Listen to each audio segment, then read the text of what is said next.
សុទ្ធមាន់មុននឹងញាស់ចេញមកគឺត្រូវការពេលវេលាដើម្បីញាស់សម័យថ្ងៃមួយបុរសម្នាក់គាត់បានចិញ្ចឹមមាន់មួយសំបុកហើយក៏មាន់នោះមានពងនៅក្នុងសំបុកនោះចំណេរកាលយប់ថ្ងៃកន្លងទៅក៏ដល់ពេលដែលមាន់នោះត្រូវញាស់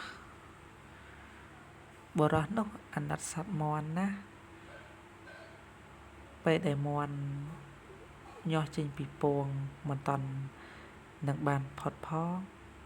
បុរសនោះក៏ជួយបកសម្បកពងមាន់នោះដើម្បីឲ្យមាន់បានចាក់ចេញឆាប់ចាក់ចេញពីពងមាន់ក៏ប៉ុន្តែការជួយរបស់បុរសនោះសត្វមាន់ដែលនៅក្នុងពងនោះបែរទៅជាស្លាប់ទៅវិញចឹងហើយបើយើងប្រៀបធៀបមកថានៅពេលដែលយើងចង់ជួយនរណាម្នាក់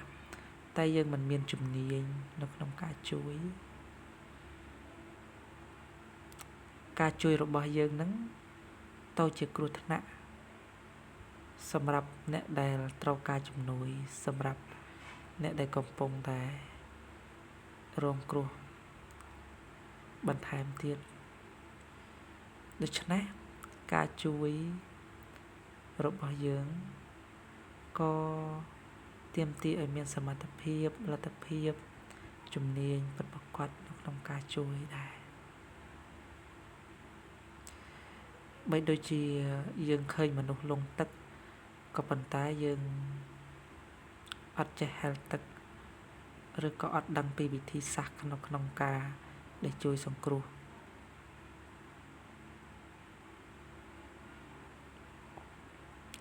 ពេលដែលយើងលោតទៅជួយ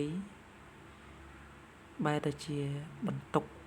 របស់អ្នករងគ្រោះទៅវិញអាចលង់ស្លាប់ទាំងពីរអីចឹងទៅ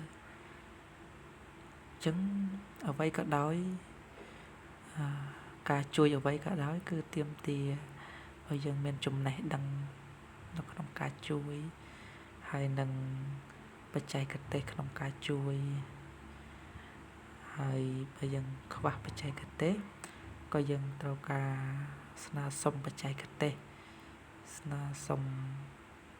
របៀបរបបនៃការជួយពីអ្នកជំនាញ